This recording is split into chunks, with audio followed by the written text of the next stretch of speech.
Thank you very much. And I realise we are keeping you from lunch, and we've now been made even more hungry. So thanks for that.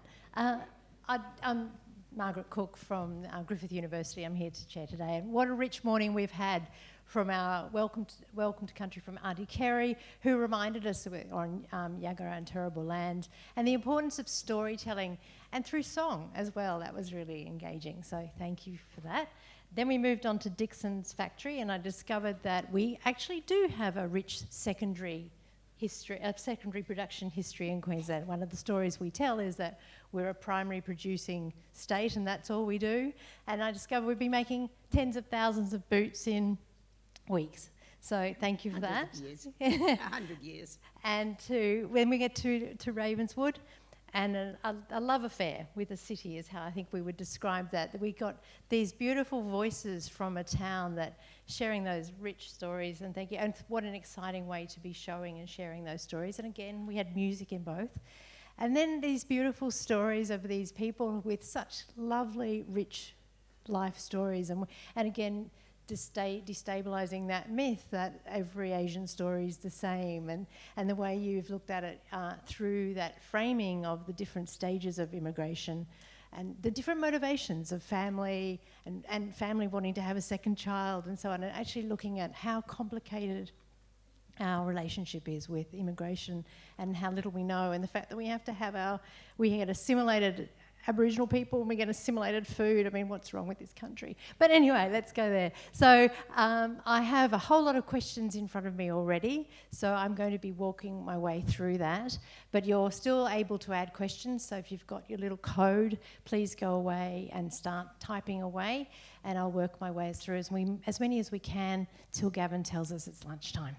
So I'm starting with you, Robin. I've got one about the Dickson factory, and the question is about the contribution of women. And particularly in the later years, there are more and more women. So could we talk about that? Absolutely.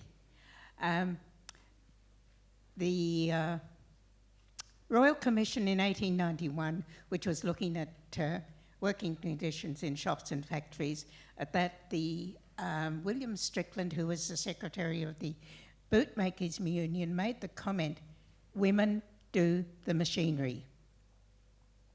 Women were generally the machinists in boot factories. The heavy work was done by men, termed clickers, and they were the ones who cut the leather and shaped the leather.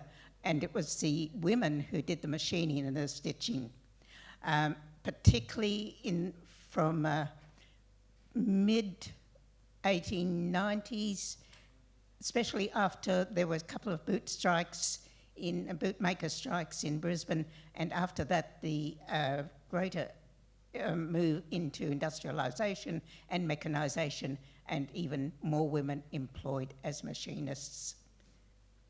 Thank you. Your question next. Is that obviously someone in the audience was like me and intrigued by those Chinese headstones and how it was broken. So the question is, what was the story behind that? Do you know? The story behind it is that there were quite a number of them, and over the years, like many headstones in the graveyard, they've disappeared. Now,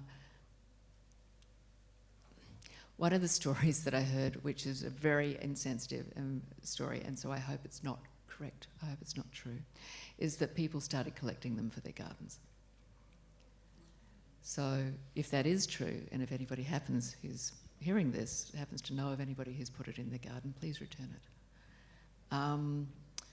So whether that's deliberately, it's not part of anti-Chinese sentiment during the gold rush. During the gold rush, it's interesting reading the newspapers from that time, because there are anti-Chinese comments made from time to time, but there are also there's a great appreciation of the Chinese community, especially because of the market gardening. So the gold mining side of things was complicated, in that I don't believe that, for whatever reason, I don't believe that the Chinese community was counted as being on the gold fields, like their numbers weren't counted in the same way that European numbers were. There was a belief that they weren't paying taxes. I don't know whether that's true. You know, all the negative things that you expect to hear, you hear. Yet that there was a thriving Chinese business community there, and the people were very much appreciated. And there is a paper, I'm trying to remember who the writer was. He was looking at finding the history, the Chinese history of the town, and he did manage to just find some information. There was a Josh house, there were two actually, but there's a photograph in the collection of one of the Josh houses. I haven't been able to find a photograph of the exterior of the building, and that was one area that I was interested in. I did make an approach to somebody on LinkedIn with the same name as the person who wrote the paper. I don't know if it was the same guy. He didn't get back to me. But no, I don't believe they were destroyed as part of the anti-Chinese sentiment during the gold rush. Right, thank you. Aaron and Amy, I've got a question for you. I was very interested in your phrase that you had, that they were often, the first people into a community, and I know that's sort of nodding more at your next project, but is that something you have seen, that they are having to make that break into a new community, and how brave that is what I was thinking. So is that a common story you were hearing? Yeah, thanks for that question. I guess, when we look at Asian migration sort of broadly conceived, there's certainly been a lot of courage that's been involved, I guess, in finding opportunities abroad. And I guess with every one of the restaurant owners that we spoke to, it was certainly about like for Will and Mia, for instance, at Kordak, they talked about the pace of life in Queensland and how that differed quite drastically from Korea. And I guess for them, they were sort of trailblazing in a sense into the hospitality industry and the way that they started up their food truck, and which eventually became a restaurant, and so on, as well. With Eddie and his family at Ho Choi, they it was certainly I think a predominantly white neighborhood in Maruka, and that was obviously the reason that the menu sort of shaped up the way that it did. So certainly I think in many ways the rich histories of, I guess, Asian migration to Australia, and in many ways it's I think there's this sort of continuous story, but I think in each instance there's always a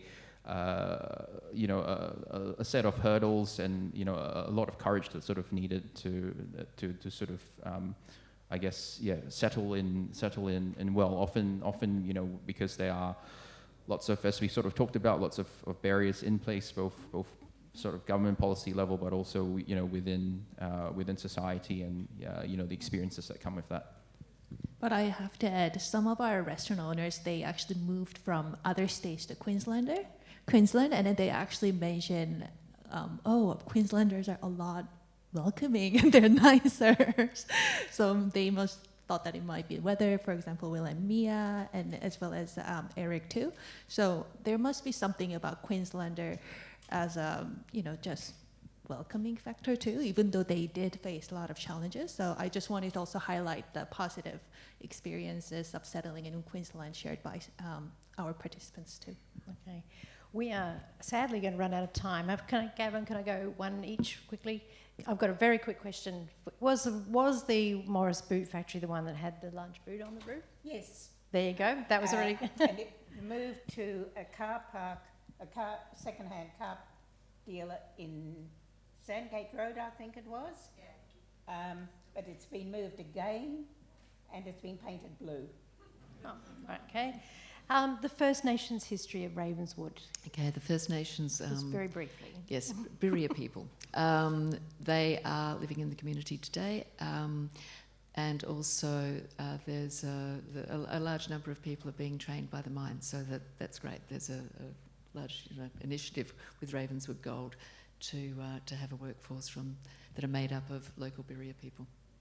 And sadly, the final question is, Are people happy to talk to share their stories? Or what's their motivation when you approach people? What are they keen to share their stories, or it's They were, Yep. but partly because Erin was a customer, and then I was also a customer at the restaurant, so there was a prior relationship.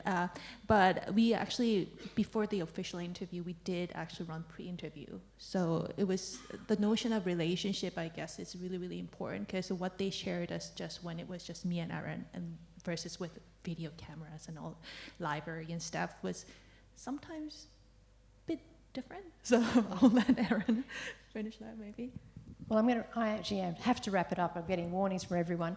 But I think that's a lovely way to end, because it is the relationships. You've got the relationship with your community. You've clearly got a great relationship with the Dickson family.